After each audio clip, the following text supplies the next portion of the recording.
Cavecast, the uncensored show for nerds of all kinds. All right, guys, today we are here with Roy, the brain behind the Merkins. He is a local talent right here in Ohio. He has accumulated more than 1 million subscribers, and his project, Slash Street Boys, has shown his talent and love of the horror genre. It's undeniable. Roy, thank you so much for doing this, man. How are you doing? Hey, I am doing much better than I'm hanging out with you guys and my screaming kids. So I appreciate thank you for that amazing intro. I'm just a normal dude like anybody else who happened to get lucky, I feel like. So thank you for that, though. I appreciate it. Dude, it's Ohio incredible. Proud. Yeah, Ohio proud, right? Yeah, it's honestly, I think that it's refreshing to hear that even with somebody that does have that staggering of an audience. Like, I mean, I think humility is the number one thing that, we really try to push on Riker Road of, when people are like, what was the one thing when somebody said, "Oh, when's Ronnie's new album coming out?" And we're like, we don't know. Like, we don't know him. Yeah. So it's just, it's funny. He called you and told you. Yeah, right. But man, I'm so excited about this. We do have kind of a list of questions for you, but we're going to let the conversation flow. And Erica's going to start us off. So what do you got for us, man? So how did you come up with this? Like, is really what I wanted to know first off is like, was it always Freddie? Was it parodies? Was it just kind of like, see if you could do something funny? What was it? So probably like you guys, I was looking for an outlet to kind of be creative and do something that I felt success out of. You know what I mean? Mm-hmm. Take your skill sets, whether those are, reviews, writing, music, creativity, whatever those things are, and put it into a funnel that I could, get those juices flowing. You know what I mean? And something that you could do yourself that eventually felt like you were succeeding in something. Mm-hmm. So, you didn't have to rely on other people. It wasn't success at work. It wasn't success at home. It was just making success for your mental. You know what I mean? Something that you could achieve. You know what I mean? Okay. That was kind of my way to beat, being anxious and, I'm not in a band that's successful. I'm not as good at playing music as this person. Whatever those, issues that I had with my own self, I was like, let me do something that I can have a platform for my creativity. So I was working with my buddy Matt. I started this with Matt and Nate. Matt quit about 2 years ago, just due to how much time and effort that it takes. And then Nate, he didn't really quit, but he still mixes music and stuff kind of on a subcontracted way. When I need help mixing a song, mastering a Slash Street Boys that have tons and tons of vocals, he's there to kill it. He's an ultra talented dude. I still consider him part of it from the beginning. And if I ever hit it big, obviously I'd write him a nice check. He and his brother at the Rialto Theater. Yes. But, sometimes when you feel like you're putting pressure on other people, it brings you down. It takes away from your motivation. Okay. So if someone else isn't as excited as you, it's better to give that portion up and just continue it with yourself. And then you can work with them on the side, or you can work with them later. But I think once you're forcing them to do that, it gets frustrating. So with the question, how did I come up with this? It started with Matt, my other partner. I was already making music with Nate. So we were making joke songs, kind of like Lonely Island. I tried to play in a jazz band, tried to play in the rock band. It never worked out. I was playing for, 10 people, what I mean? Like with a bunch of buddies and drinking and doing all the irresponsible things that don't really help actually make something. And this was during the early 2000s when you couldn't just jump on YouTube and get 1 million views, or TikTok, which I think for really creative people like you guys, myself, and many other YouTubers, if they would have started that early, their followings would be exponential because of how hot it was in the beginning. Of course. But depending on how old you guys are, I'm in my 30s. We didn't really have that outlet right off the bat, like kids, teenagers to 20 years old do now. Right. Yeah. So my buddy FaceTimed me, and he was wearing this all-out Freddy Krueger costume, which shout out to James Darkride. Darkride has made these Freddy masks for probably the last 15 years. Yeah. And they've gotten better as they've gotten along. So he's FaceTiming me. We're both super broke. And I'm like, dude, why do you have that? It looks real. And we're already making stupid songs like Boner and Sweatpants and fucking, whatever stupid songs we're making to think we're going to be the next Lonely Island. I'm like, why do you have that? He's like, oh, I'm going to go trick or treating my kids. I love Nightmare on Elm Street. I'm like, how much was that? He's like, oh, it's like $2,200 for the whole getup. I'm like, bro, we literally can't pay our bills and you're buying a $2,200 Freddy costume. So I'm like, look, man, we've got to do a video with this. So the song Flick of the Wrist was out. Yes. Dude, actually, we were actually watching that beforehand. That's how I found him. Because this is the tough thing is that I've stayed away and we've stayed away from, reacting to your or watching your music because we want to react to it. Right. So, sure. but he showed that and I was like, okay, I'm like, yeah, dude, like I think I found it like the month it came out. So yeah. So anyways, that's how I found you. But yeah. Yeah, no, you're fine. And like I said, I'll keep babbling on, so interrupt all you need. So essentially, like way early on, when I was like 25 or 26, I was only making beats and making music from the 15 years of piano lessons my mom made me take that I hated. But thanks to my mom, I can make music and have fun now. Shout out to mom. Yeah, exactly. Shout out to my mom. But essentially, I was filming rap videos for like $500 or whatever at the time. Okay. Which I grew that commercially later on, which if there's another question on that, I'll explain that. But essentially I got my skill set in videography because I'm like, I can't sell any beats. There's beats everywhere. It's not making any money. So I see these guys filming with DSLRs. I can do that. It's a creative mindset. I'm like, let me try it. So I just bought a cheap DSLR, started shooting rap videos or whatever. So I got better as I went on. So at the point in time he FaceTimed me in the Freddy Krueger costume, I was probably like halfway at my skill level now. So still way better than your average person, but not like an MTV music video. Sure. So when I did that Flick of the Wrist, he came over, he rapped on my microphone at my house, and we did the song, which oddly enough, I play and rap as Freddy now, but he was doing it in the beginning. Okay. I was mixing, mastering, and then we would bring it to Nate to polish it up. So we did that, and we were like, all right, we'll just see what happens. So, and this Merkins channel wasn't even a thing. That was just like a joke thing because I think pubic wigs are hilarious. So this didn't start on purpose. It was just a YouTube channel that I uploaded it on. But this dude, Mike Danielson, who randomly found it because he loves James Darkreich Mass. Shout out to, Mike Danielson. Oh, yeah. He somehow gave it to World Star Hip Hop and it just exploded. They put the link on when World Star was big. They put the link on the front page. And that Flick of the Wrist got us 70,000 subscribers in like a month. You know what I mean? It just God, damn. Okay, so that's the answer basically. Okay, it kind of happened by fluke. You know what I mean? We liked horror movies. He had the costume, and a video idea just popped off from that jump. Dude, I found it, and my cousin Alan Real. I was like, shout out to Real. Yeah, shout out to Real because he showed me some stuff too. But I was like, blah blah blah. It was like right after it came out, and I was like, did you see this? And he's like, yeah, I'm pretty sure I know that guy. I'm like, no, you don't. He's like, yeah, I think he's like, I'm pretty sure they're pretty local. And I'm like, no, they're not. And several years later, I said something about the Merkins, and he's like, yeah, dude, Nate, he's like, he's produced some of my stuff. I'm like, I was like, you've been sitting on this and didn't tell me?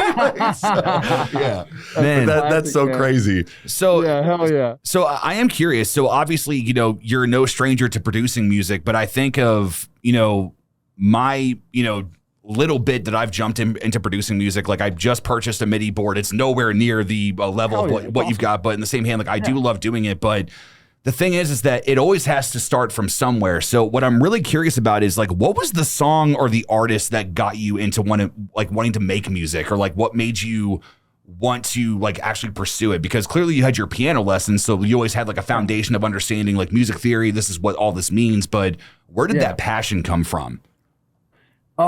It's weird, man. I don't know, dude. Like there's so many good musicians. It'd be hard to name anybody specifically that got me into music. Cause I mean that, childhood, your parents playing some old psychedelic 60s and 70s stuff. I think everybody kind of has what their parents listened to.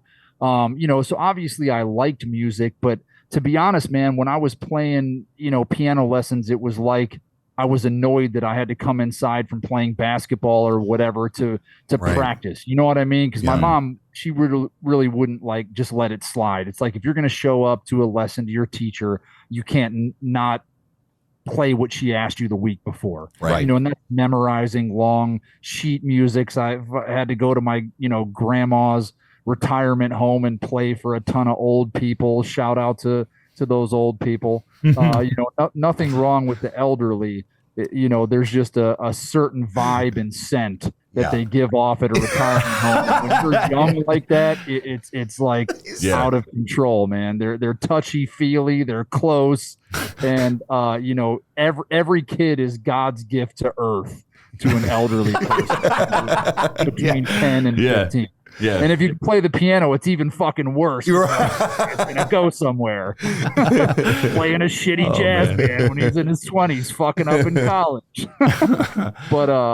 But yeah, I mean, so it's kind of like getting into music. I think the first time I really started to want to play the piano was, I don't know, man. Like there was that era of 2004, 2002 to 2006 was like that Peabody's in Cleveland emo era. Oh my God, I haven't thought about that in forever. Oh my God, yeah. I think that's where I kind of started wanting to. They had a lot of bands that would be very keyboard driven, and some of those like auto-tuned emo bands. Sure. And Donnie Darko came out with the Gary Jules, Matt. Oh my God! Like the mad. I'm sorry, wrong key. Hold on. The Mad World song from Donnie Darko, like that was just like that song in that movie. The movie was so odd, and it was just really, really cool, man. And that piano part. Then they put it in Gears of War. In like 2008 or 2007. So I really started to see piano in a cool light. Okay. Yeah. You had the Fray, you had a bunch of other bands like that, that were coming out, Coldplay, that were coming out of that time, kind of making the piano cool as well. But that just stuck with me, man. That Mad World by Gary Jules, like flipping a really happy Tears for Fears song with dark lyrics, right? Make the tempo and vibe it should have been from the jump. Like, if you read those lyrics, dude, that's like a really, really sad, like dark song. Right. Man. And I think that song in specific just stuck with me because it was just really, it was just cool. Okay. Wow. And now it's cool to be like TikTok. You're cool if you're a musician. When I was in high school and you were in a play or band, nerd. Like, you were a fucking chode, dude. Right. Hell no. Dude. Yeah. It's so interesting too, because the Gears of War trailer, I remember, because I don't know if you guys have had this too, but like back in the day, like I hate speaking like that, but like back in the day, like when the commercials for video games would come up, you're like, oh, what movie is this? And then it's like, oh, this is a video game. Awesome. And then there was always my like friend's dad that was like, oh, this is a fucking video game. I'm not going to play that, but yeah. yeah, but things were so exciting because it wasn't like everybody wasn't waiting for it on YouTube for the trailer 1, 2, 3, 4, 5, the teaser. Like, it was just, this is what you get. And like when that shit kicked in and that song was playing in the beginning, you're like, oh, damn, this is like when Metal Gear Solid started in the beginning and they were doing the longer scene cuts, and some of the video games that would try to bring cinematic elements. That's all it is now, but it's crazy that we were kind of there at the inception. Yeah, I've put hundreds of hours into all the Metal Gear Solid games, dude. Like it made me be able to handle Death Stranding a lot better when I dove into it. So 100%. And the fact that the games look so beautiful now, like, I don't know what I would have done if video games looked the way they do now as a kid. Right. Like, I literally, like, PS2 was mind blowing to me, like, as a teen. You know what I'm saying? And like, you look at PS2 now, or like, having the chick naked in Tomb Raider, where you get the clothes, and but it's like there's like fucking 68 pixels here. She's got triangle boobs. Yeah, right. Exactly. We were 13 and lost our minds. Porno clip on LimeWire downloads for 6 days and put 7 viruses for a 10-second bang bus clip. Oh God, dude, yes. Sorry, so cool. hopefully I figured your following's cool. Oh yeah, dude. Oh, yeah. No, we have very like-minded people. So Yeah. yeah, man, definitely. Yeah. But I mean, dude, when that 10-second clip was finally downloaded, you were like, holy shit, now kids can fucking watch a 2-hour porno for free. It's like, how is that fair? I was recording fucking Skinamax. Yeah. The apes on my mom's fucking childhood VHS tapes. What was it? It was Late Night with Rachel something or other. Oh, dude. Oh, yeah. You're talking about, but then there was that grandma who would Joanne. Dude, sex talk with Sue Johnson. Sue Johnson, Let's talk about sex. Yeah, right. Yeah. Exactly, dude. I'm like, you know what I mean? I'm just like, dude, like I'm just trying to get Skinamax, see this Passion Cove, dude. There's like no real porn going on either. It's like a dude that's got his wang between his legs making a motion. It's like this it's is not fucking even great real at all, dude. But you're like, this is fucking gold. This is fire. Dude, that's too good. Okay, all right. Let's get off Skinamax here real quick because I do actually have a hopefully a interesting question. Is what is the difference between making a funny parody song to like a normal, regular, just like an original song, or if there is anything different? To be honest, man, I would say it's probably pretty weighted in the easier direction of being a parody. Okay. One, if you're remaking the instrumental, which I tend to do a lot, if I don't have enough time, I'll, because it's going to get copyright written due to the sound software that YouTube uses now. Anyhow, you already have the melody there. You already have the drums. You just have to copy what's already there. And I think the hardest part with that is just getting the reverb or the bass amount or the mids or, whatever mixing element to sound exactly like the original is the toughest part. Okay. You're making original music. One, it doesn't have a platform to get any traction. So one, you already know, unless you have a shtick in your music, like an Ice Nine Kills, shout out to Spencer. Oh yeah. Super good dude, by the way. But I think that Ice Nine Kills was around for so long making original music that when they started making music based on horror, it really popped off more because all their skills and talent had something for people to have in common with right off the bat. Sure. So I think a parody already has a streamline of popularity.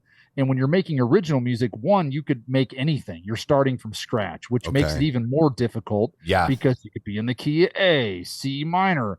It could be, a slow song, a fast song. You're really starting from scratch. You can take inspiration, but it's really starting from scratch. Also, an original song has no platform to start off with. So I think for people, it's really frustrating for new musicians. You're like, man, I just spent 90 hours on mixing this perfectly and only 17 people heard it. Just like with your gaming. Yeah, right. It was they awful. Think you turn on a gaming system and call it a day. It's making sure it's fast enough, making sure you're recording without dropping frames. I mean, there's so many elements of skill that even take to stream something. I mean, it really does. Streamlabs. It's foreign if you've never opened it before. Yep. Right. All those take skill sets. And I think anything original is going to be more difficult no matter what your talent and skill set is than a parody or a comedy song. Because comedy you already have. Well, if it tanks, it doesn't matter. It was just for fun. Sure. Okay. Right. That makes sense, actually. Serious. Yeah. I'm writing this song about my friend who passed away. If people don't like it, it's going to hurt your ego. You know what I mean? Right. Yeah. I think it's also I think it was Ryan Connolly from Film Riot. That's actually what I would call my film school. That's because I just did that for 3 years. I watched tons of those. Oh yeah. So you know all about it. Like, absolutely. He talked about it in the idea that, it's like you work your ass off to put up this short film. And like you said, it gets so little views, but some guy playing with his cat gets 1.2 million and he lives off the residuals for the rest of his life because it keeps getting more. And it's like, I don't know. It's this weird thing that happens with the internet where I'm like, dude, like, we are so just enamored with dumb shit, which by the way I love. Like I scroll TikTok all the time, but it's one of those where it's like trying to hone into that is the hard part, because it's like I think that there's a naturality and kind of a chaotic nature that is like when you're capturing the moment and you're like, oh, okay, people will like this, but and I think that it just people want a fun element regardless, like you guys are much better off a lot of times reviewing something that's popping off, even if it's for a funny reason, because it's in the algorithm. It has an audience already. And yeah, I mean, I agree with you 100%. And I think that it is very tough for people that take their craft seriously, because it's that much more difficult than not caring, putting so much time and effort into something.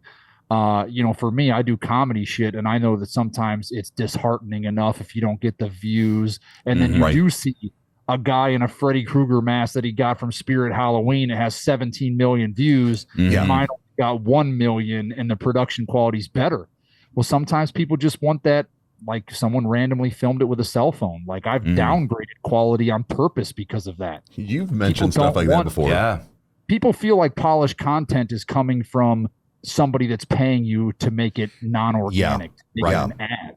People like that cell phone quality now. They like vertical. I mean, dude, I love cinematics, and nothing hurts me more than filming vertical. But I mean, nowadays you just have to do it. Yeah, I mean, there's no frame. It's everything's centered, man. I just hate it more than you could. I can't even explain how much I hate it.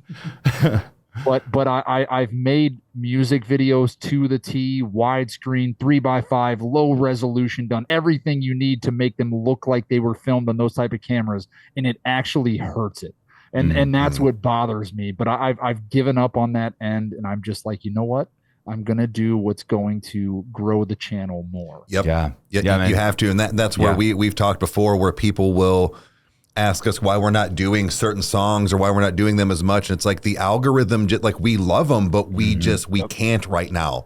We'll try it again later or something, but we have to listen to what they're telling, YouTube and algorithms tell us, man. I think it's especially it's really frustrating us whenever you have somebody that you connect with too, like Whit Lowry. Like that's somebody that all the reactions we've done of his have been very emotional. Those songs have been very personal to us, whether it's been our personal struggles or if it's been somebody that we know that has battled addiction or anything like that. And we connect with it well, and they just don't do well. And that's the thing too. Like I know that there's, the game of playing the algorithm, but, we kind of have had certain times where like, you know what, fuck it. Like we love this. We're doing this right now because we have to have fun. Like there's work. But that's why you're successful though, is you're focused enough on the popularity stuff to get a bigger audience to do what you love.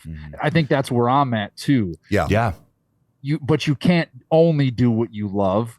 Because a lot of times people like to see your reaction of going out of the box. Correct. As well. You know what I mean? So sometimes it's people might just be like, these dudes would hate this. I want them to react to it. But they'll pay for your reaction. They'll donate while you do it. They'll subscribe to Patreon. And I think that's a testament to your guys' personality and not being closed-minded like an angry boomer. You know what I mean? And nothing against boomers, but it's like, I get it though. I started in rap and R&B. If I told half of my, not fans that all I ever listened to was R&B and rap growing up, they'd be like, they wouldn't even like me anymore. Right. And to me, I don't even care about those people, because to me, that's so close-minded and ridiculous that I would rather focus on, as I'm sure you guys have, but the horror community and the metal or rap community that you guys have a lot of. They're some of the most kind people on the planet. 100%. They are. I mean, there's no negative comments. There's no being derogatory or rude in the chat for the most part. They stick up for each other.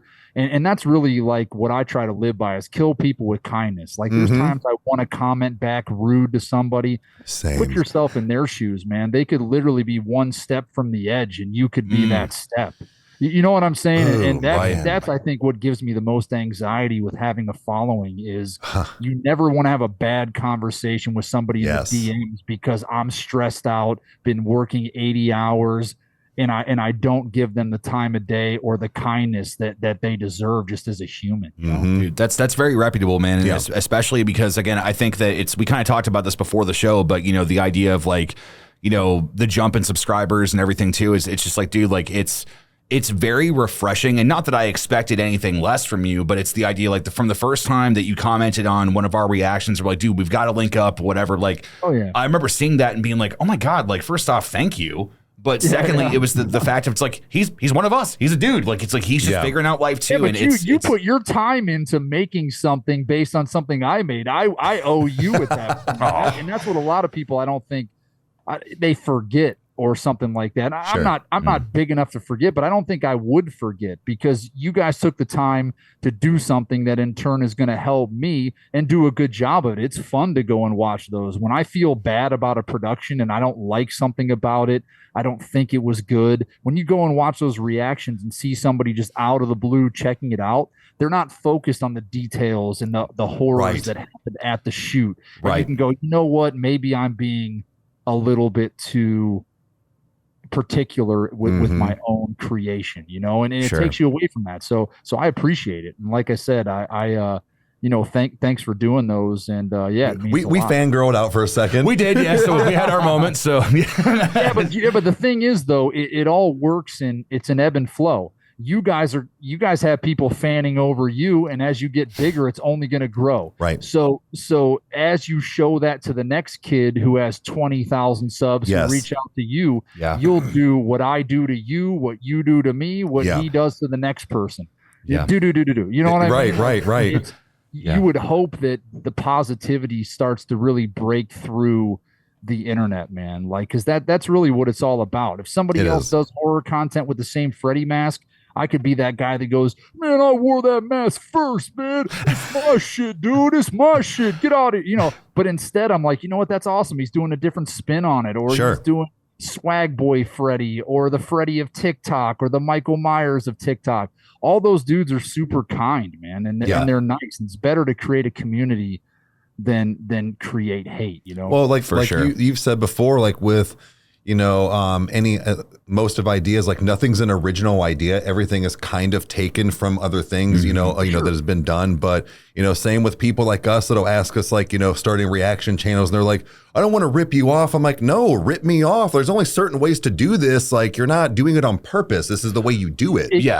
Exactly. And if somebody was ripping you off in an exact way to be rude or negative, you would call them out in a DM. Your first thought is going to be to make a video and trash them. Maybe, hey, all you same day reposters, I will come after you. That's a dick ass move, man. I'm shadow banned on TikTok. So these people with no tag, no nothing, re-upload the shit 10 minutes after you post it, 4 million likes on the shit that you just spent 2 weeks doing. So that does bother me. Like in the monetary world, you're supposed to be like any other company. You inbox the person, ask if it's okay. Does it need to be a split revenue share? Sure.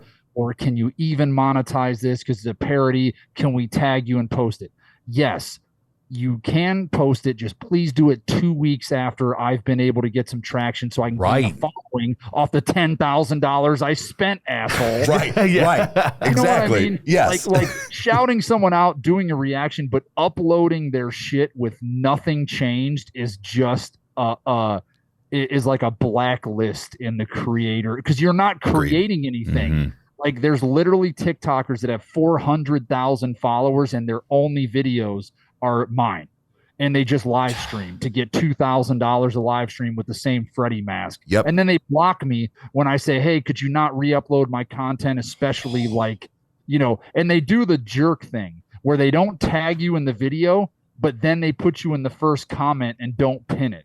So that then it seems like they gave you credit, but all the comments are, yeah, I made a good video, right? It's like, come on, man. Yeah. I think it's a really sad existence too, because I think that there's people that, it's because we said it on the podcast before where it's like, look, YouTube, how did I say it was YouTubers are special because they're not everybody. And everybody wants to be YouTubers. And it's not the fact that it's like, like it doesn't mean that you can't be successful. Like you have to hone into something. Like I've got friends of mine that are like, well, I want to stream. I want to do this. I'm like, well, what do you want to do? They're like, well, I don't know. I'm just going to go live. And it's, like in that mentality of like, oh, well, I have, 15 followers. Why am I getting nobody to show up? And it's like, dude, like, We have 140,000 and 100 people show up. Right. And it's just, dude, exactly. And my live streams only get, like, if it's Freddie, it might get 500. And then there's other people that have 100,000, they get 1,000 because they show their face. They have, like, I don't have that love of a person. I have the love of characters that I don't even own. You know what I mean? There's a love for the creativity. So live streams and things of that nature are much more close knit because there's no face, you know what I mean, to be behind the brand. And I have my buddy Matt Campy, who's, shout out to Matt Campy, has been really helping me lately, and he's trying to work his way into the Merkins. I've given him opportunities. He's blown it. So I'm really have him on a tight ship. Not to be rude, but because I'm not going to let somebody join up now that doesn't put the same level of sweat equity in it that I do. Absolutely. And I'm still willing to pay him, but it's the simple fact that to join up, I can't just do this. I've got members playing this character because, one, they start DMing girls and saying crazy shit, and then it looks bad on me. You know what I'm saying? Of course, yeah. Stuff you would deal with friends, and I'm like, this is better.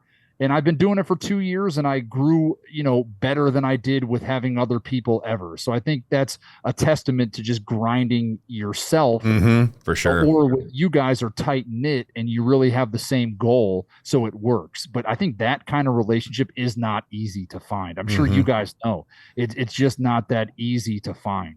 Well, it's I mean, we've talked about it before, but I mean, nobody knows what we do except the two of us. Like, I mean, and that's, I think that's the thing is that, we could probably put out an entire masterclass of what we do every day, and people would look at it and go, I can't do that. Right. It doesn't mean that we're better or worse. It's just, this is just what we found that did work, Yep. And this, or we're stupid because we're putting a bunch of time into something that we're not monetizing hella crazy yet. We're hoping to eventually. Right. Yeah. We could just be working for free,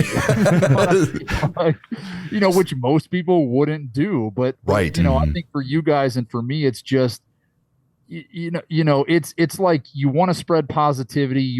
I want to help with my own mental health and having comments and cool stuff about what I'm doing and have people care about it.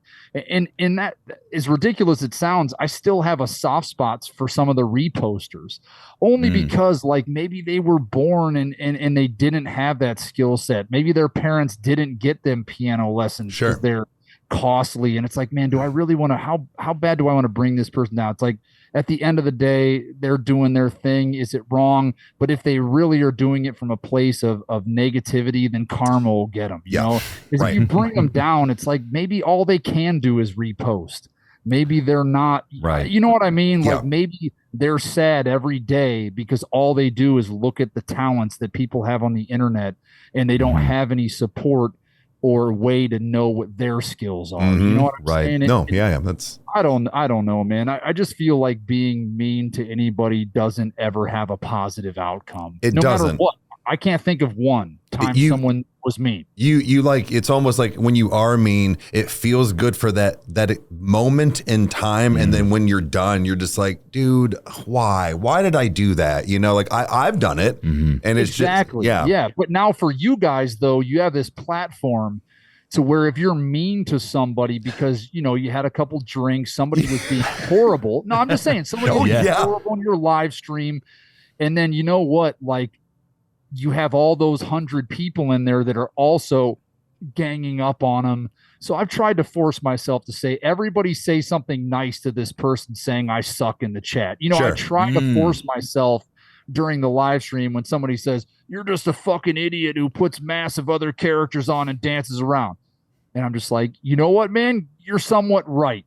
But everybody give him a digital hug because we don't know what this guy's going through. And sometimes it works, and sometimes it probably, honestly, it might work better than being rude. Because sometimes that's what they're looking for. They're looking for them to stop your stream and be a dick so that they get that rise out of you. And they might not be sad at all. They might just like being a troll. See, that's what I do now. Skill set. I do it now where like somebody, it's rare, but like when somebody does comment something negative on the channel, I normally, because sometimes it's gotten me, like you've said before, where it's like sometimes they just catch me in the right time. But I normally just say, thank you for the view and comment for the algorithm. It helps me. You throwing a fit helps me out. So exactly, because if you give them too much attention, then it takes away from the attention you'd be giving somebody that comments all the time, and you miss their comment. Exactly. I'll stop bitching about the haters of the internet. No, you're good. No, you're good. It's, actually, what I wanted to do is that the next question I had was actually we pretty much answered that, but what I want to know is actually the question you had for him about Freddie, because that's actually something we've been talking about for the past week. And I gotta know. So you did briefly, I think, kind of already explain it in one of the lives, but I'm assuming I know the answer. But I just want other people to know the Freddie voice. Is that done in person or is it in post? Like, do you have the recording and then alter it afterwards? Because I saw you. The one that got me was when you were whoever it was were reviewing the Freddie masks on like a live. Yeah. So that's what I do on live. So yep. So then I can explain that separately too. So there's kind of three different things. So one, I studied the Freddie voice. You know what I'm saying? So I watched tons of clips, tons of voice things. Robert Englund would actually say things a little bit quicker. And then they would slow it down 50%. So it would take the pitch down and it would also slow it down a little bit, so welcome to prime time, bitch. You know what I mean? Like say something like that, they'd slow it down. For me, when we make music, the toughest part is you have to do that voice, but still be on key. Because, if you're singing, you can't just sing. When you're rapping, it doesn't matter as much because you're not on a pitch. Sure. But if you're singing, I'm going to find my baby, going to hold her tight. Like you have to be on a key. So what I found out the best way for the Freddie voice is I will take an instrumental that's done. We will pitch it up 2 cents. So it'll kind of go up from. So we'll pitch the song up. I'll record to it in a Freddie voice, just going like, teen dreams are made of screams. And then we'll pitch it all back down. So the vocals go down 2 steps and the instrumental goes back. So it's still on pitch. Now, when I'm live streaming, I just use a tiny bit of pitch correction because I'm not singing on beat, which is why I never sing on live streams as Freddie. I'll only rap. Okay. Do this.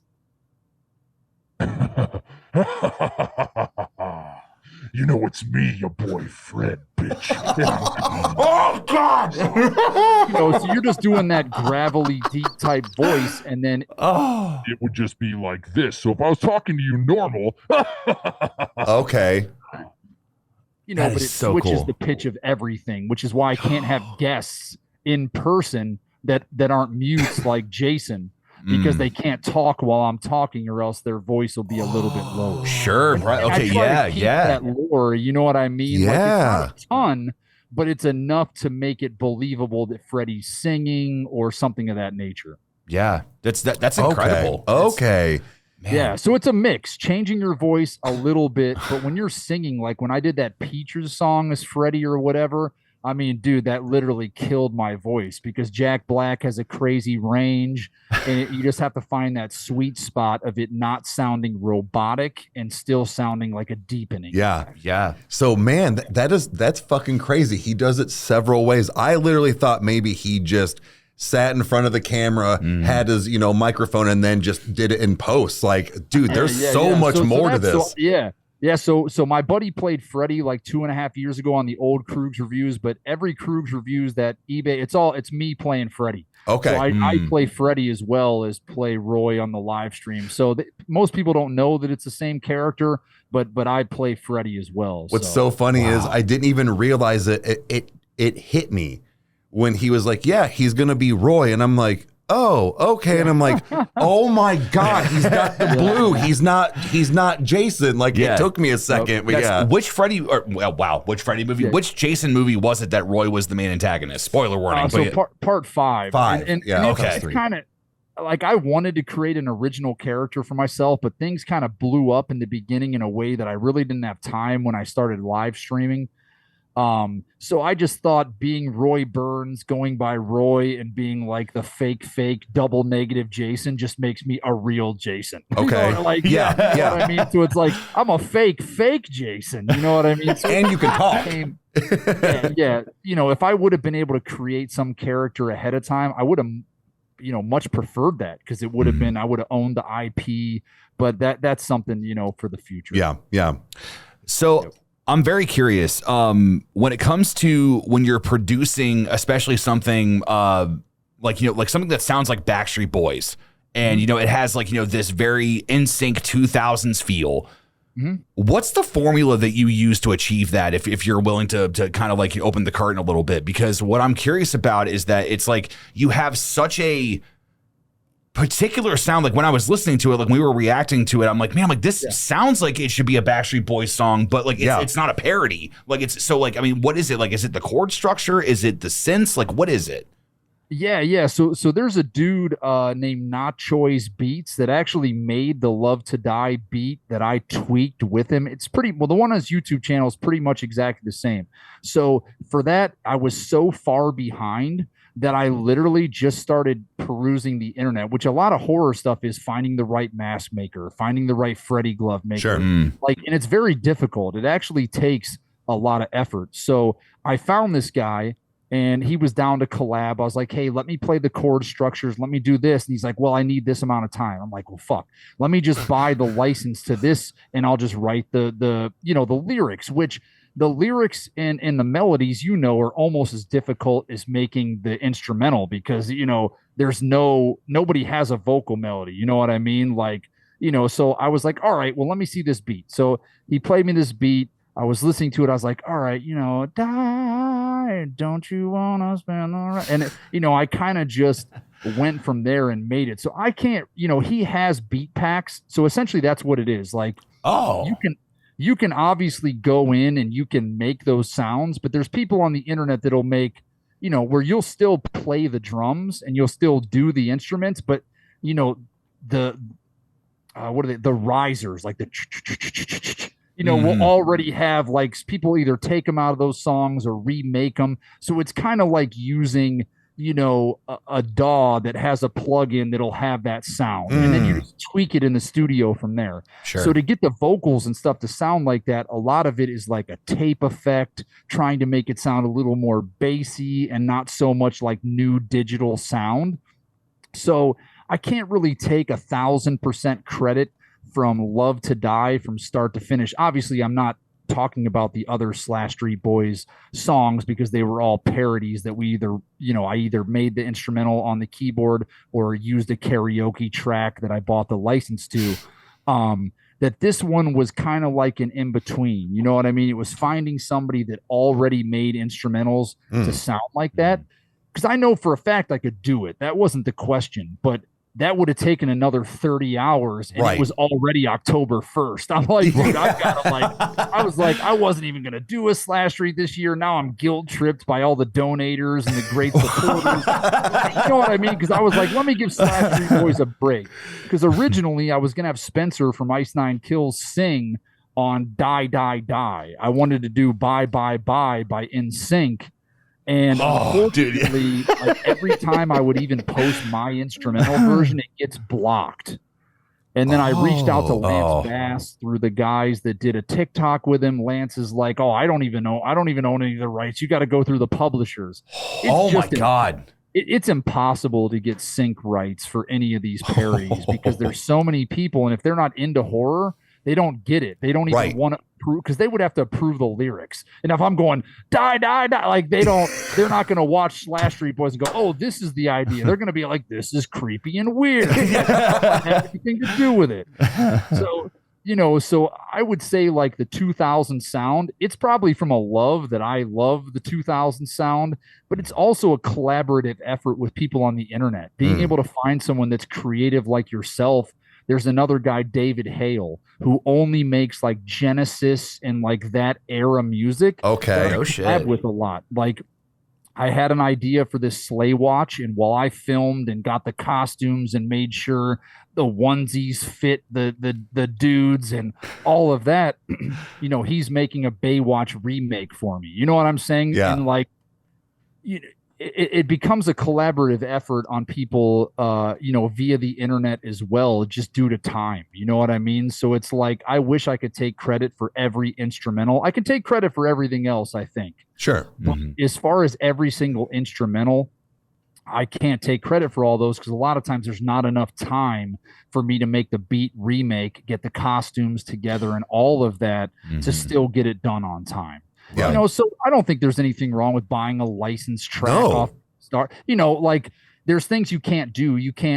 I can't take ad revenue from you, for example. Like it might do it automatically because that's how DistroKid works, but I can't create a copyright ID claim on your reaction. Right. Okay. Because I don't own the exclusive rights to that particular instrumental. Correct. Now, I don't know why when I turned that off on DistroKid, it started like copywriting myself. Like I wouldn't be able to monetize on Facebook because it would say you don't own the Merkins Love to Die, and I'd have to write that, hey, I wrote this song, I have a license from this, here's the license number. Shit. I'm like, so I started making originals to avoid copyright. Now because I put my shit on iTunes, I'm fighting myself. It's me, motherfucker. Like, yeah. So it was so funny that I was like so stressed out and really depressed about copyrights for so long because I was spending 10 grand on a video, right? Like $15,000, dude, of my own fucking money. Yeah, and I'm not made of money, and I would get zero of it back. Right, and right. I'm okay with getting zero of it back if it gets a following. But the fact that I get zero of it back and it gets blocked and no one can watch it, I'm like, it's horse shit. Right. And that's the thing where like when we were doing the Slash Street Boys and it came through at copyright and I'm like, well, that's not them. It's not their beat. Yeah. Like, you know what I mean? Like that we understood where it was like, you know, he has no control over this. Right. No. And it's fine. It's okay to build a following that way. But now I have to take my following and get them to watch something that can at least put enough money back into funding the projects. Yes. Because you can't dump money into it forever and not break even. Right. I mean, right. And it's not on your. I'm not going to go on every live stream. All right, guys, I need $1,000 tonight, or the video's not coming. You know how horrible that feeling is. Right, man. Even though people will do it, it's a horrible feeling. It is. I think that actually kind of segues into the other question I was going to have as far as like you talking about spending this money on videos and, you know, it being your own and all this time. How do you get these videos to look either like those 2000s and or just so good in general? Like, what is your formula? What do you do?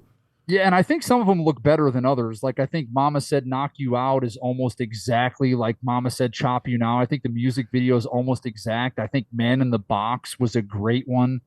You know, the Slash Street Boys ones are kind of like just meant to have that look, but I think there are some videos that have been accomplished to really look like the originals. And honestly, I think that just goes back to the fact that, you know, that period that I didn't really explain earlier from 25, 26 to, you know, 35 now is that I went into commercial videography for like 10 years, photo and video. So all these thumbnails, the photos of the Kiss guys, I take all the photos myself at the shoots. I know how to use all the gear and, you know, am able to make the videos. I edit them. I do the sound design. I do the audio.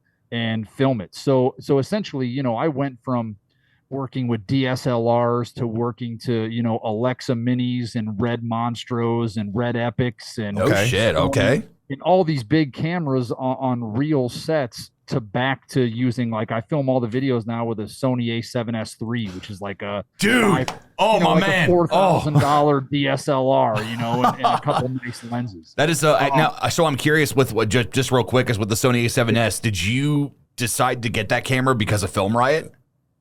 So I did. I got the A7S II because of Film Riot, and the reason why I got it is because unlike it takes terrible photos. Even the newest one, the A7S III, takes terrible photos. Oh shit! But you can shoot at like 10 or 12,000 ISO and get no noise. It is ridiculous. Low light camera that you can pretty much buy on the market. Really, it still is probably the best low light camera. And for me, these quick videos, I might only have one aperture or one even cheap ring light if that's all I have at that time to like make that shot. And if your camera is able to push that higher ISO without getting hella grain and pixelation, then it helps save you money on your lighting, which I think that's what makes it worth $3,000 or $4,000 for the body. But what I love about these new cameras now, man, is I don't need a focus puller. Normally you'd have somebody off screen with a screen that actually pulls the focus while you're on a stabilizer. Okay. So, now you can click on their face or their eyeball and it'll track it. If I had them on the 50-yard line of a football field and ran towards them, these $3,000 lenses, they will keep that focus right on that person with having no other crew members. And that's like a lot of people, when they look at these videos like Michael Myers on the beach or Slashery Boys, I'm a one-person crew. Ooh, like for the Kiss video, I had 2 people. And then I hired a guy to do the fog. But there's no crew. It's literally just me and an assistant. There's no other crew members. I get them dressed. I fucking put makeup on their face to get rid of the shininess. And as you do video for longer times, you'll realize the ins and outs. Like, the Mama Said, I'll chop you now video. Like that, the reason why it's, really soft, you put a dream filter on it. So that's how they got that look of where the white colors are like softened. It gives you that 80s look. Or when you're outside shooting, you're using a variable ND filter so you can still get the bokeh behind the characters without being on an f-stop of fucking 14 where there's everything focus. So it's just those small things on a cheaper camera that'll make it look like a higher production video. Okay. Wow. And light, I mean, I do use a few $1,000 in lighting when I do the Kiss video and stuff like that, which takes some sort of knowledge, but nothing that you can't learn in a couple days on film ride. Right. In all honesty, how do you keep light from going onto the background? You use a grid, and they'll fucking explain it to you right then and there. It really is as simple as that, man. It's like so Kyle used to tell me all the time, because I'm like, oh my God, because I wanted to film videos and stuff for like my cousin and other people, and I'm like, okay, camera, and I would say stuff, and he goes, dude, you're a lighting guy, and I'm like, that's bullshit. I need a good camera. And then I bought hundreds and almost probably $1,000 worth of lights for just my Riker Road. I'm like, now I get it. But dude, that's the whole thing is though. But then you start to learn, right? You guys stick a light on yourself, and you're like, oh my God, our nose is making a shadow. Yeah. Oh God. Oily. And then you're like, oh, we either need to bounce the wall, or we need a softbox, or we need a ring light. Okay, the ring light shines in our glasses, so we need to put it at this height. Like it's almost a learn online and trial by error. You're gonna make the mistakes. You're gonna have a shitty. I mean, if you knew how many reshoots I did when I first started to where the footage wasn't usable and I would go shoot it all over again, get in the costume, like it would blow your mind, because those things happen because I just didn't want to put a subpar product out. Sure. I was learning something on that shoot because it looked that bad. Yeah. You know what I mean? But that's very reputable, man, because I think that it's a pitfall that I fall into, of that I just want it done. Yeah. And it's like, because I work full time, doing film. I work in a marketing department. It's one of those things where it's a great gig. It's awesome. It's like, it's one of those where it's like, dude, like there's been times that I've been shooting something and I have to reshoot it and I turn into such a bitch. And I'm like, oh my God, I don't want to do this shit. And it's like, well, first off, no, they're paying my mortgage. Suck it up and do it. But secondly, it's like, but you have a proof of concept already. So you've already gotten past the point of you'll go 14 hours a day to get the excitement of seeing it. You know what I mean? But once you're past that point, you just want to do it right. So you don't have to do it again. But I think that's a lot of problems for people trying to get into video, is when you don't know how to do it right, it's so much harder to do it. You know what I mean? And most people don't have the motivation to get through the trial by error. They just don't. They give up. It's like, obviously it's not even close to the same thing, but there aren't a million Navy SEALs because too many people ring the bell, and people ring the bell in content creation more than they get 1,000 subscribers. Like I think there's less than 35,000 channels with 1 million subscribers. Really? I thought it was going to be 1 million. But if you look it up, I think there's less than 35,000 channels with 1 million subs. That's crazy. I mean, there's probably 1 billion YouTube channels. Right. And you're one of them. That's fucking crazy, that made man. Me feel better when I realized I'm making money and I did all this work. Well, feel better. What have we said before when people are like, or like the formula, or like, this is terrible. It's like, you got to suck at this a little bit at first. Yeah, you do. You've got to build. You've got to learn. So Yeah, I mean, what's that tweet that's somebody keeps posting a picture that it looks like it's in, somewhere on a big billboard that says, oh, what did that damn? It had a bunch of things, but the tweet was like, I don't know, man. I'll find it and I'll send it to you. Okay. Yeah. But it was something about if you never start it, like, you know what I mean? Like your first is going to be bad. Your first podcast will be bad. Your first this will be bad, but you can't have bad ones. Yeah. You have to have bad to make a good one. I literally just reposted that today. That's weird. Yeah, dude, what was that? I feel bad 'cause I sound like a dumbass. No, there was like 7 different layers. It was like film, it was production, it was music, it was art, it was like all these things. And I think that if anybody were to see any creative person's first draft of everything, exactly. there's no way we would have a following. It's just nuts. Yeah. But it might be better than someone that doesn't have natural talent. Like, not everybody has natural talent to set up those microphones, use Shure SM7Bs because they know they sound this way. They've got bass or they'll use a condenser mic, and in the room they're in, it won't work because it picks up too much of this. It picks up too much bouncing noise. But if they don't have the skill in that, maybe they're good at lighting. Maybe they're good at something else. Because I have had people that have had really great motivation that I try to teach to film. And I'm like, look, I'm not trying to be mean, but you're not going to be that guy. If you don't know the rule of thirds naturally a little bit in film, you're probably not going to make it because your brain doesn't work in that visual standpoint. Correct. But you might be really good at doing this or set design or costume design. And again, I think it goes back to that kill them with kindness. Don't say, hey, you're a piece of shit, get off the set, which I've had my moments of being really rude on set. But in my defense, it would be like someone eating a piece of pizza and talking about their drinks they had last night in the frame.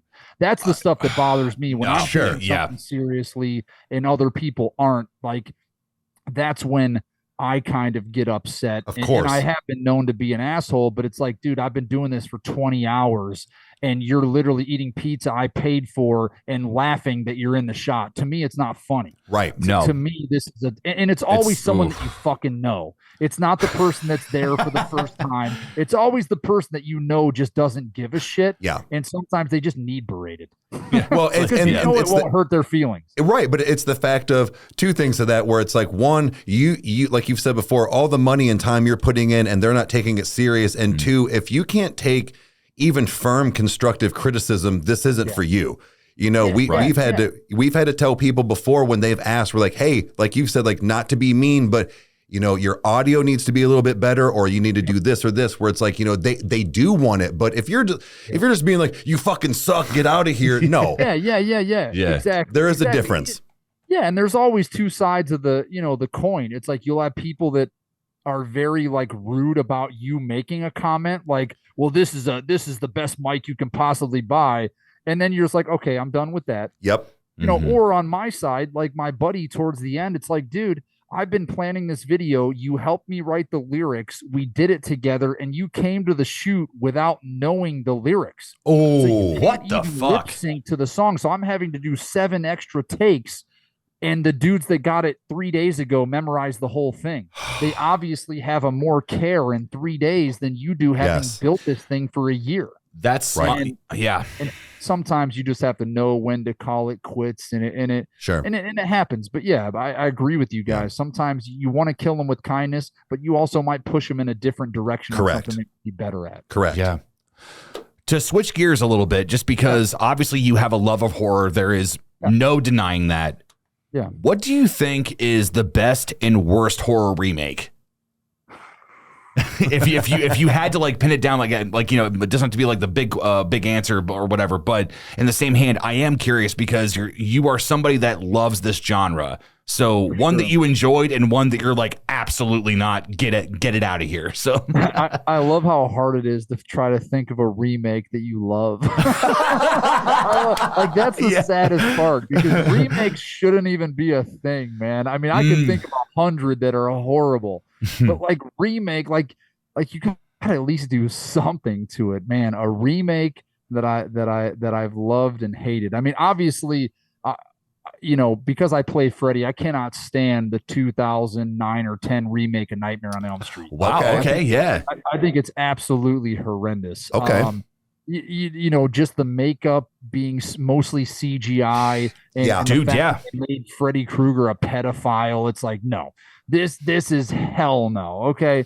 Because I just hated it. Okay. Fair.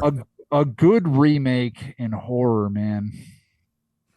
You got him. Yeah, right. Because you can't consider like just reinvigorating the franchise a remake. I guess that you could consider that the same thing. I guess maybe you're more so saying redoing it. Yeah. If I'm keeping to the mains and not trying to get artistic with movies that nobody will ever know, I think that the 2018 Halloween was pretty damn solid. Yeah. Okay. Yeah. I think if you take the way the masks went throughout the series was pretty ridiculous. Yeah.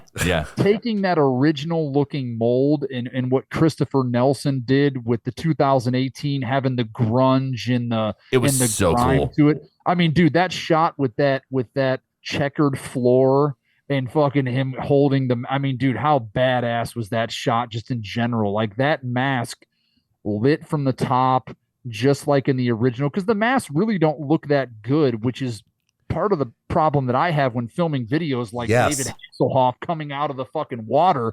You really have to use paint to accentuate the cheek marks, because they didn't really have that in the original. They always lit it from above, so it naturally got the cheek marks because of the lighting.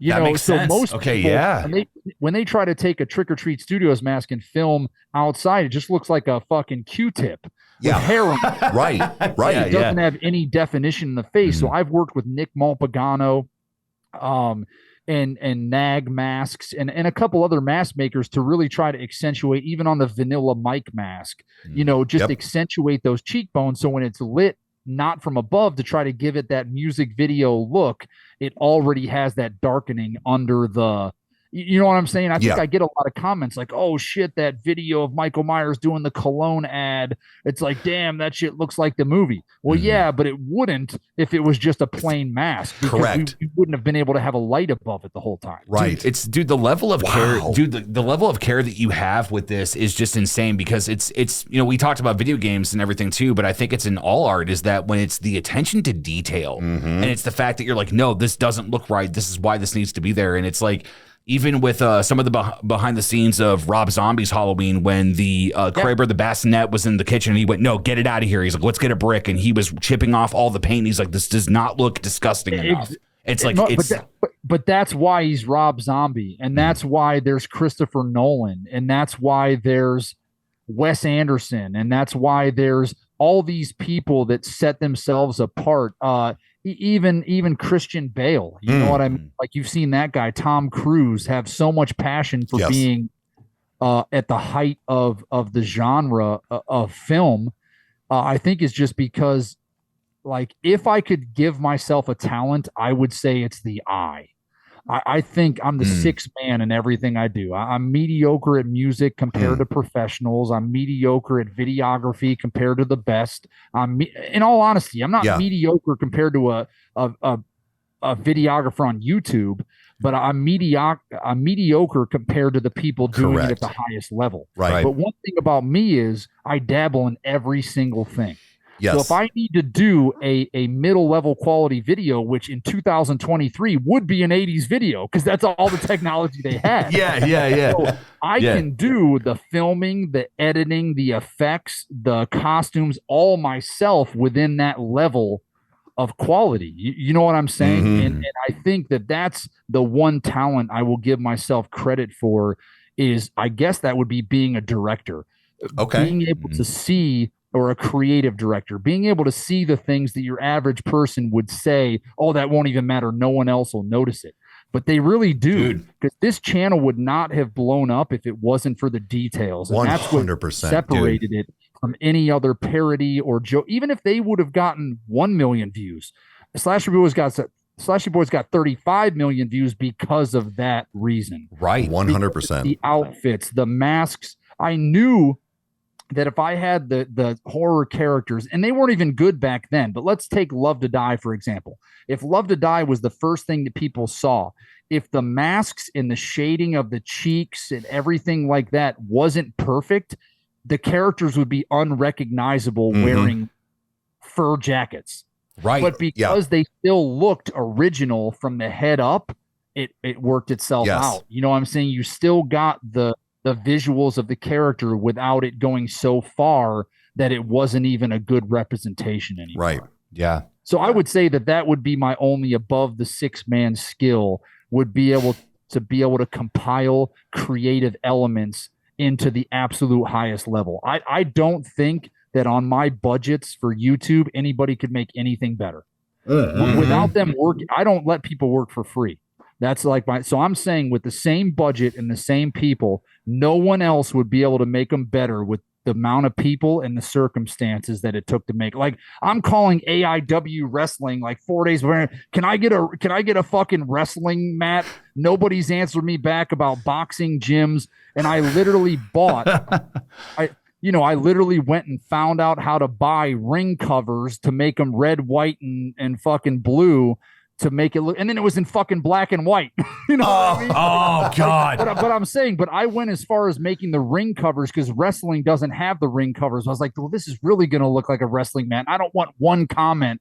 I want this wrestling mat to look exactly like that. You know what I'm saying? Yeah. And I think it's, and I appreciate you guys recognizing that, but I really think that that's one talent I'll give myself. You should. Is the ability to to do the creative direction, especially on a low budget, because 15 grand is a low budget. I mean, for sure, $1 million is a skeleton budget now. Shout out to the Never Hike Alone guys, Vincent DeSanti, that I just had on a live stream with Tom Matthews from Friday the 13th, part 6.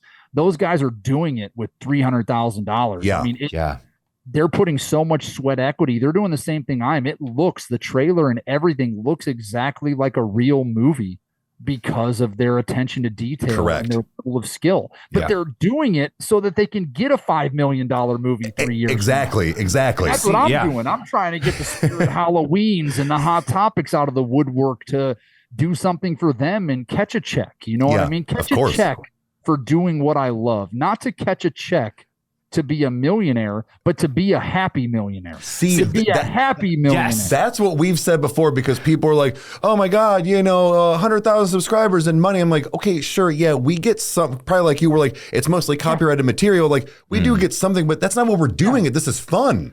Exactly. And you do care about money and that, but you don't want money to be depressed. Exactly. There's so many millionaires, and I don't know about billionaires, but I don't know any billionaires, but I've met millionaires and seen millionaires on the internet that lives are falling apart and they're more depressed they were when they were broke. Dude, of course.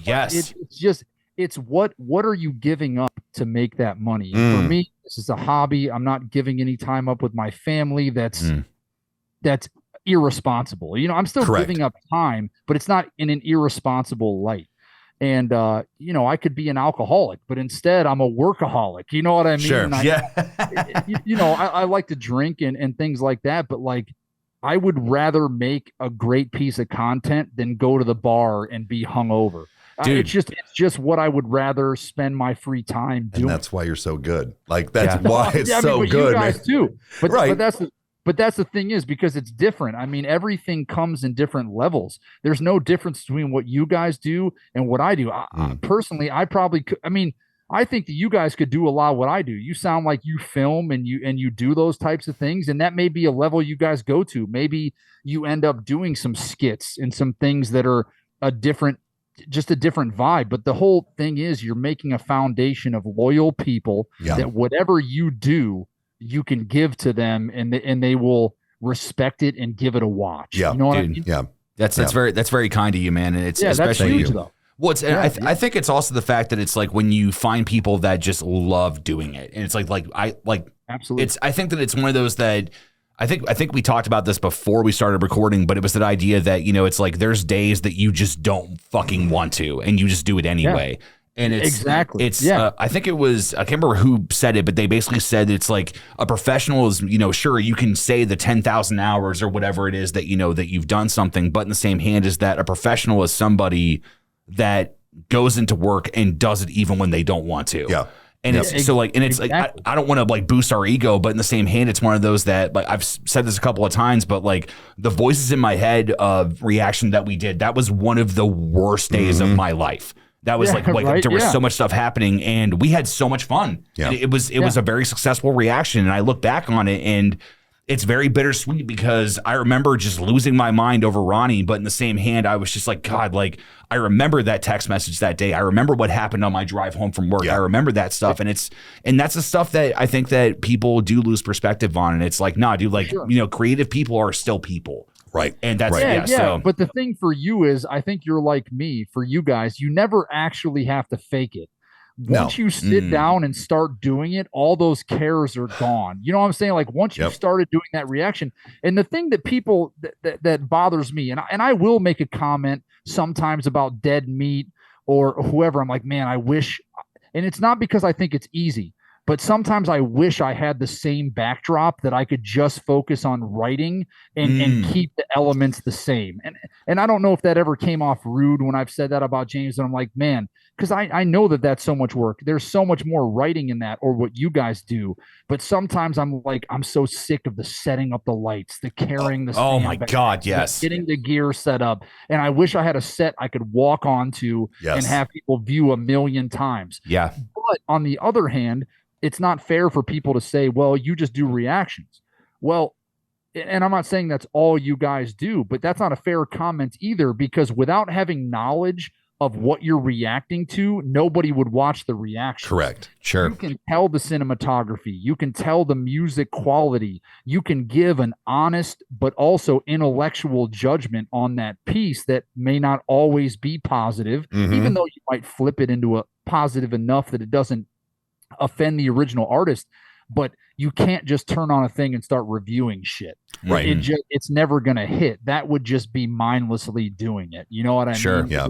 There's a level of how you have to react to something that, one, like you guys, will get the attention of the original artist because they know that it's a great reaction and it makes them feel good. You know what I'm saying? And that's a skill within itself that a lot of reaction channels don't get the love for that they deserve. I mean, there's a fucking channel called FBE.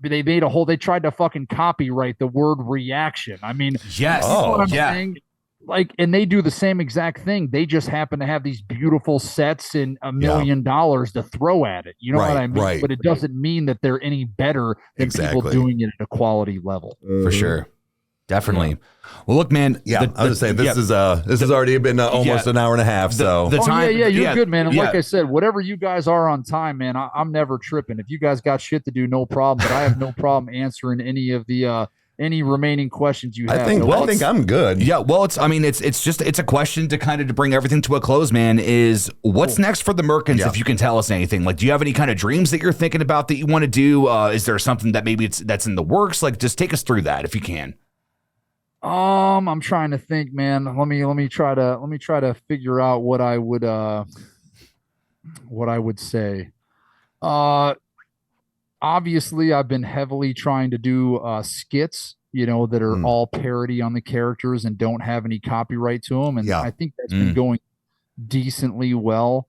I'm working on a Nightmare at the Roxbury, which is like a Night at the Roxbury parody with Freddie and Jason doing the dance. Bring it, dude. Yes. But I mean, I don't know, man. To be honest with you, I do like playing live music, and I feel like I kind of do a Mark Rebier type thing where it's like making silly songs, and which I can actually close out with. Maybe I'll just make you guys a beat and try to make a little Riker Road theme song. You won't want to use it because whatever I create. The fuck we wouldn't. So like, no, nice. but yeah, for the stream, but it doesn't need to be your theme song. I'm just like, I can cook something up. But I think that I'd like to make like a marshmallow type character. Okay. Oh yeah. Like that has a pumpkin head, some type of pumpkin head, okay, in a suit or something to where it's all about positivity, maybe some like EDM music, maybe some different types of music, but also having that comedy element that maybe I could play some shows or sell some music. Yeah. That's kind of a mix between Marshmallow and that like Halloween dude that dances every year with the pumpkin on his head that everybody like tags everybody that's into horror in. Yeah. And I think that would be cool. Yeah. I think something like that would be cool. You know, Hell having yeah. my own character that's not meant to be in a short film to be creepy.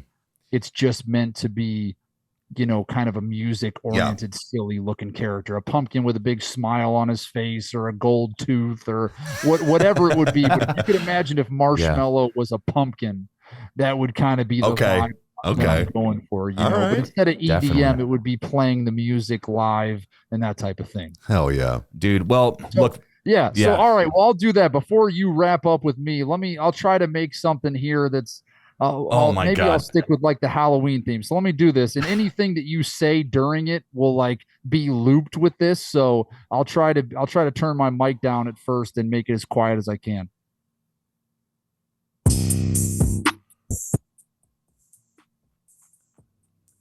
Yeah, we here. Studio time. Butt cheeks. Spread them.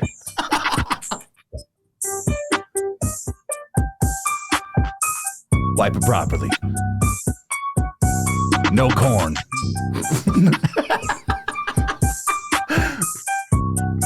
Let's get away from butt cheeks. Stabby Jeff.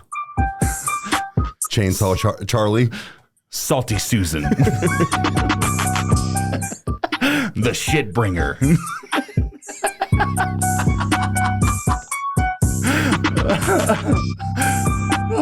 History is happening right now. We got Roy. Roy's in the house.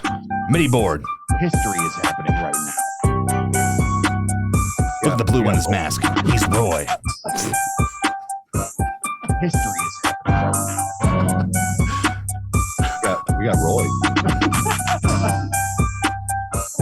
History is happening right now.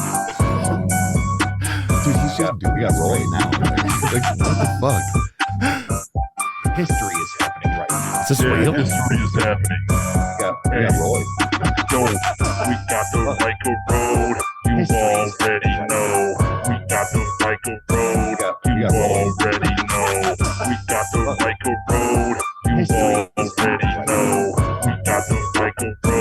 You already know. We got the Riker Road. You already know. We got the Riker Road. You already know. We got the Riker Road. You already know. Freebird. Bitch, we in that Riker Road going hard. These motherfuckers do it big, yeah, they going large. They got the shit up on reactions, yeah, they do it tough. You know when Freddy Krueger pull up, yeah, he's staying rough. Bitch, I'm in your dreams. I kick it with Riker Road. We rocking it hard, cause that's the only way we know. And when we get it, baby, yeah, we do it MC Hammer. Cause when we sick of it, you know it's too legit to quit. Riker Road. Let's go. You already know. We got the Riker Road. Oh yeah, Dude, that was a fucking gift, dude. Shit, man, I'm always trying to do. So yeah. Thank you. Oh my, dude, Roy, thank you so very much for just giving us a gift. That was so amazing. To end, I can't even talk. To end the show properly, Roy, is there anything that you would like the audience to know, whether it's about the Merkins, about life, about anything? You go ahead and end us out. Let them know what you want to say. Hey, no problem. So as much as I ranted on about, you know, Riker Road and the Merkins and all the difficulties, you know, in making content and people watching it and going, man, you know, I wish I could do it, or I think I could do it. Don't forget, the easiest thing you can do is be kind to somebody else. No matter what you do, no matter what talents you have, no matter what you're going through, you can always just be nice. The grocery store, shopping, at school, at wherever. It literally takes nothing to be nice. It takes a split second to just say, you know what? I don't need to fight back. I don't need to be mean. Let me just kill with kindness. And I wish I could make make something out of kill with kindness, but the internet hates the word kill so much. Right. It would get banned. at every turn. But that would be my main thing is don't even worry about being the Merkins. Don't worry about being Riker Road. Don't worry about getting 100,000 subs, 10,000 subs. Just be a nice person. And if you want to do something that you love to get a following or whatever, but being a nice person when you get older and you feel like you're having a heart attack because you got heartburn or you feel anxiety because your leg hurts and you're like, I'm about to have a pulmonary embolism because you fucking Googled the wrong shit. I'll tell you this much. You're not thinking about Riker Road if that's what you do, and you're not thinking about the Merkins. You're thinking about how did people perceive me while I was on this fucking planet. And I hope it was being kind. How much time did I spend with my mom as she's getting older? How much time did you spend with your kids? How much time did you, as a young individual, as you're watching, did you get to tell your parents, you know what, you were right?